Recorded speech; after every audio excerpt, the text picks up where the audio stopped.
ಎಲ್ಲರಿಗೂ ನಮಸ್ಕಾರ. My food and spirituality ಚಾನಲ್ಗೆ ಸ್ವಾಗತ ಸ್ನೇಹಿತರೆ. ಎಲ್ಲರಿಗೂ ಶಯನಿ ಏಕಾದಶಿಯ ಅಥವಾ ಪದ್ಮಾ ಏಕಾದಶಿಯ ಶುಭಾಶಯಗಳು ಸ್ನೇಹಿತರೆ. ಮತ್ತೊಮ್ಮೆ ಸ್ನೇಹಿತರೆ, ಇವತ್ತು ನಾನೊಂದು ಏಕಾದಶಿ ಮಾಡಿ ಪಾರಣಿ ದಿನ ದುರ್ವಾಸ ಮುನಿಗಳು ಅಂಬರೀಷ್ ಮಹಾರಾಜನನ್ನು ಪರೀಕ್ಷೆ ಮಾಡೋಕ್ಕಂತ ಬಂದಿರ್ತಾರೆ. ಆ ಕತೆ ಹೇಳ್ತೀನಿ. ಯಾವ ಥರ ಐತಿ ಬರೀ ನೋಡೋಣ. ಪ್ರಪಂಚದಾಗ ಎಲ್ಲವೂ ಪರಮಾತ್ಮನ ಇಚ್ಛೆ ಅಂತ ನಡೀತೈತಿ. ಆದರೂ ಕೂಡ ಪರಮಾತ್ಮ ನಡೆಯೋದು ಮಾತ್ರ ಭಕ್ತರ ಇಚ್ಛೆ ಅಂತಾರೆ. ಪರಮಾತ್ಮನು ನಡೀತಾನೆ.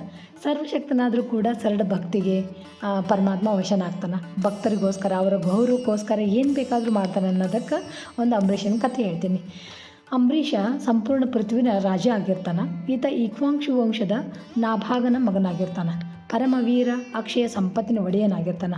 ಆದರೆ ಶ್ರೀಹರಿ ನಾರಾಯಣನ ಮುಂದೆ ಮನೆ, ಮಕ್ಕಳು, ಸಂಪತ್ತು ಎಲ್ಲ ಅವನು ನಶ್ವರ ಅಂತ ತಿಳಿದಿರ್ತಾನೆ. ರಾಜ ಅಂಬರೀಷ ಭಗವಂತನ ಸೇವೆಯನ್ನು ತನ್ನ ಕೆಲಸ ಅಂತ ತಿಳ್ಕೊತಾನೆ. ದೇವಸ್ಥಾನಕ್ಕೆ ಹೋಗೋದು, ಕೀರ್ತಿಯನ್ನು ಮಾಡೋದು, ಹಾಡು ಹಾಡೋದು, ಪ್ರತಿಯೊಂದು ಒಟ್ಟು ದೇವರ ಸೇವೆಯನ್ನೇ ಅವನು ಒಂದು ಕೆಲಸ ಅಂತ ತಿಳ್ಕೊಂಡಿರ್ತಾನೆ ಭಗವಂತ. ಶ್ರೀಹರಿ ವಿಷ್ಣು ತನ್ನ ಸುದರ್ಶನ ಕಳಿಸಿರ್ತಾನೆ ಈ ಭಕ್ತನಿಗೋಸ್ಕರ. ಯಾಕೆ ಕಳಿಸಿರ್ತಾನೆ ಈ ಕಥೆಯನ್ನು ತಿಳ್ಕೊಳ್ಳೋದು ಬರೀ. ಸದಾ ಭಗವಂತನ ಪೂಜೆ ಹೃದಯದಲ್ಲಿ ಮಗ್ನನಾಗಿರ್ತಿದ್ದ. ಇಡೀ ವರ್ಷ ತನ್ನ ಹೆಂಡತಿ ಜೊತೆಗೆ ಏಕಾದಶಿ ವ್ರತನ ಮಾಡೋಕ್ಕಂತ ನಿಶ್ಚಯಿಸಿದ್ದ. ಅಂದರೆ ವರ್ಷದೊಳಗನೆ 24 ಬರುವಂಥ ಏಕಾದಶಿಗಳನ್ನು ಮಾಡ್ತಿದ್ದ. ಹಿಂಗೆ ಒಂದು ಸಲ ಕಾರ್ತಿಕ ಮಾಸಕ್ಕೆ ಏಕಾದಶಿ ವ್ರತ ಸಂಪನ್ನ ಆಗ್ತೈತಿ. ಒಂದು ವರ್ಷದ್ದು 3 ದಿನನೂ ಉಪವಾಸ ಮಾಡ್ತಾನೆ. ಅಂದ್ರೆ ದಶಮಿ, ಏಕಾದಶಿ, ದ್ವಾದಶಿ ಪೂರ್ತಿ 3 ದಿನ ಉಪವಾಸನ ಮಾಡಿ ದ್ವಾದಶಿ ದಿನ ಬ್ರಾಹ್ಮಣರಿಗೆ 50,000 ಗೋವುಗಳನ್ನು ದಾನ ಮಾಡ್ತಾನೆ. ಬ್ರಾಹ್ಮಣರಿಗೆ ಭೋಜನ ಮಾಡಿಸ್ತಾನೆ. ಅವ್ರನ್ನ ಸಂತುಷ್ಟನಗೊಳಿಸ್ತಾನೆ. ಹಂಗೆ ಎಲ್ಲ ಮುಗಿದ ತಕ್ಷಣ ತಾನು ನೋಡಿ ಪಾರಣೆ ಮಾಡೋಕೆ ಸಿದ್ಧನಾಗ್ತಾನೆ. ಅಷ್ಟರೊಳಗೆ ಅವ್ರಿಗೆ ದುರ್ವಾಸ ಮುನಿಗಳು ಅಲ್ಲಿಗೆ ಬರ್ತಾರೆ. ಊಟವನ್ನು ಮಾಡ್ಲಿಕ್ಕೆ ಹೇಳ್ತಾರೆ, ಭೋಜನವನ್ನು ಮಾಡೋಕೆ. ಆವಾಗ ದುರ್ವಾಸ ಮುನಿಗಳು ಹೇಳ್ತಾರೆ, ಇಲ್ಲ ನಾನು ಯಮುನಾ ನದಿಗೆ ಹೋಗಿ ಸ್ನಾನ ಮಾಡ್ಕೊಂಡ್ಬಂದು ಭೋಜನ ಮಾಡ್ತೀನಿ ಅಂತ ಹೇಳ್ತಾರೆ. ಸರಿ, ಅವಾಗ ಅವರು ಸ್ನಾನಕ್ಕೆ ಹೋಗ್ತಾರೆ. ಅಂಬರೀಷ್ ಮಹಾರಾಜ ದುರ್ವಾಸ ಮುನಿಗಳಿಗೋಸ್ಕರ ಕಾಯ್ಕೊತ ಕುಂದಿರ್ತಾರೆ. ಆದ್ರೆ ಇಲ್ಲಿ ದ್ವಾದಶಿ ಉಪವಾಸ ಮುಗಿಯೋಕ್ಕೆ ಟೈಮು ಭಾಳ ಕಡಿಮೆ ಇರೋದ್ರಿಂದ ಭಾಳ ಗೊಂದಲ ಆಗಿಬಿಡ್ತೈತೆ ಅವ್ರಿಗೆ. ಏನು ಮಾಡೋದು ಈಗ? ಅವರು ಅತಿಥಿಗಳು ಅವ್ರನ್ನ ಬಿಟ್ಟು ಊಟ ಮಾಡಿದ್ರೂ ತಪ್ಪು. ಈ ಕಡೆ ದ್ವಾದಶಿ ಉಪವಾಸವನ್ನು ಮಾಡಲಿಲ್ಲ ಅಂದ್ರೆ ನಮ್ಮ ವ್ರತ ಭಂಗ ಆಗುತ್ತೆ. ಏನು ಮಾಡಬೇಕು ಅಂದಾಗ ರಾಜ್ಯದೊಳಗಿರುವಂಥ ಋಷಿಮುನಿಗಳು ಇರ್ತಾರಲ್ಲ, ಅವ್ರು ಏನು ಹೇಳ್ತಾರೆ, ರಾಜನ ನೀವು ನೀರು ಕುಡಿದ್ರೂ ದ್ವಾದಶಿ ಪಾರಾಯಣ ಮಾಡಿದಷ್ಟೇ ಪುಣ್ಯ ನಿಮಗೆ ಬರುತ್ತೆ.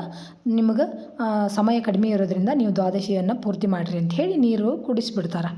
ಆಯಿತು ಅಂಥೇಳಿ ನೀರನ್ನು ಕುಡಿದು ದ್ವಾದಶಿ ಪಾರಾಯಣ ಮಾಡಿ ಕೊಡ್ತಾರೆ. ದುರ್ವಾಸ ಮುನಿಗಳು ಬಂದು ತಮ್ಮ ಒಂದು ದಿವ್ಯ ದೃಷ್ಟಿಯಿಂದ ನೋಡಿ ರಾಜನನ್ನು ಅತಿಥಿ ಸತ್ಕಾರ ಮಾಡದೇನೆ ಒಂದು ದ್ವಾದಶಿ ಪಾರಾಯಣ ಮಾಡಿ ನೀರನ್ನು ಕುಡಿದು ಮುಗಿಸ್ಯಾರ ಅಂತ ಬಹಳ ಕ್ರೋಧ ಮಾಡ್ಕೊಂಡ್ಬಿಡ್ತಾರೆ.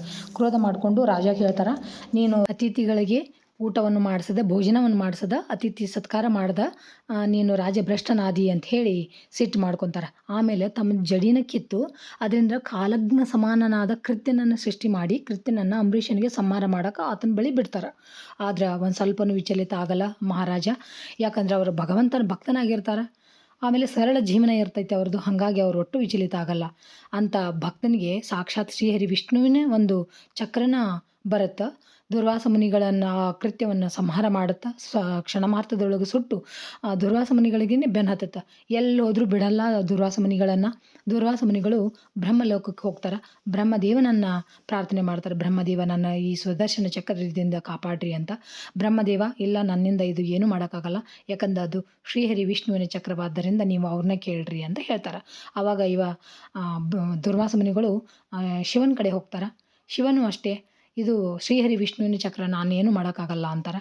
ಅಲ್ಲಿಂದ ವೈಕುಂಠ ಲೋಕಕ್ಕೆ ಹೋಗಿ ಸಾಕ್ಷಾತ್ ಪರಮಾತ್ಮ ಶ್ರೀಹರಿ ವಿಷ್ಣುವಿನ ಪಾದಕ್ಕೆ ಬಿದ್ದು ದುರ್ವಾಸ ಮುನಿಗಳು, ನಿಮ್ಮ ಭಕ್ತನನ್ನು ಪರೀಕ್ಷೆ ಮಾಡಿದ್ದಕ್ಕೋಸ್ಕರ ನಿಮ್ಮ ಸುದರ್ಶನ ಚಕ್ರ ನನ್ನ ಬೆನ್ನತ್ತೈತಿ, ನನಗೆ ಕಾಪಾಡ್ರಿ ಅಂತ ಹೇಳ್ತಾರೆ.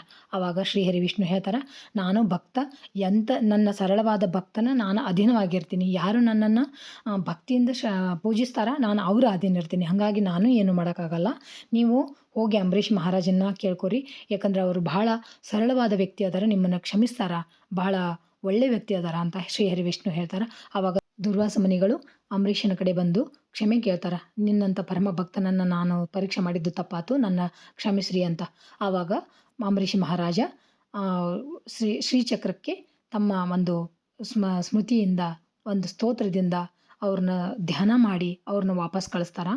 ಈ ಪ್ರಕ್ರಿಯೆ ಇವ್ರನ್ನ ಬೆನ್ನು ಹತ್ಕೊಂಡು ವಾಪಸ್ ಇಲ್ಲಿವರೆಗೆ ಬರೋದಂದ್ರೆ 1 ವರ್ಷ ಆಗುತ್ತಂತ ಸ್ನೇಹಿತರೆ. 1 ವರ್ಷದವರೆಗೂ ಅಂಬರೀಷ್ ಮಹಾರಾಜ ಬರೀ ನೀರು ಕುಡ್ಕೊಂಡು ಉಪವಾಸವನ್ನು ಮಾಡಿರ್ತಾರೆ. ಆ ಶ್ರೀಚಕ್ರ 3 ಲೋಕಗಳನ್ನು ಸುತ್ತಿ ವಾಪಸ್ ಅಂಬರೀಷನ ಕಡೆ ಬಂದಾಗ ಶುದ್ಧ ಕಾರ್ತಿಕ ಏಕಾದಶಿನೇ ಆಗಿರುತ್ತಂತ, ದ್ವಾದಶಿ ಆಗಿರುತ್ತಂತ. ಹಾಗಾಗಿ ಅವತ್ತು ಶ್ರೀಚಕ್ರ ವಾಪಸ್ಸು ವೈಕುಂಠಕ್ಕೆ ತಲುಪಿದ ನಂತರ ಅಂಬರೀಷ್ ಮಹಾರಾಜ ಪಾರಣೆಯನ್ನು ಮಾಡಿ ದುರ್ವಾಸ ಮುನಿಗಳಿಗೇನು ಊಟವನ್ನು ಮಾಡಿಸಿ ಅವರ ಒಂದು ದ್ವಾದಶಿ ಪಾರಾಯಣ ಮಾಡಿಸಿ ಶ್ರೀಹರಿ ಕೃಪೆಗೆ ಪಾತ್ರರಾಗ್ತಾರಂತ ಸ್ನೇಹಿತರೆ. ಕೇಳಿದ್ರಲ್ಲ, ಈ ಕಥೆಯನ್ನು ಹೇಳಿದ್ರೂ ಶ್ರೀಹರಿ ಕೃಪೆಗೆ ಪಾತ್ರರಾಗ್ತೀವಂತ ಸ್ನೇಹಿತರೆ. ಅದಕ್ಕೆ ನಾವು ನಿಸ್ವಾರ್ಥ ಸೇವೆಯನ್ನು ಮಾಡಿ ಭಗವಂತನ ಕೃಪೆಗೆ ಪಾತ್ರರಾಗಿ ಏಕಾದಶಿ ವ್ರತವನ್ನು ಮಾಡಿ ಪಾರಾಯಣೆಯನ್ನು ಮಾಡಿ ಯಥಾಶಕ್ತಿ ದಾನವನ್ನು ಕೊಟ್ಟು ಆ ಶ್ರೀಹರಿ ಕೃಪೆಗೆ ಪಾತ್ರರಾಗೋಣ ಅಂತ ಹೇಳ್ತಾ ಥ್ಯಾಂಕ್ಸ್ ಫಾರ್ ವಾಚಿಂಗ್. ಎಲ್ಲರಿಗೂ ನಮಸ್ಕಾರ ಸ್ನೇಹಿತರೆ. ಜೈ ಶ್ರೀ ಕೃಷ್ಣ.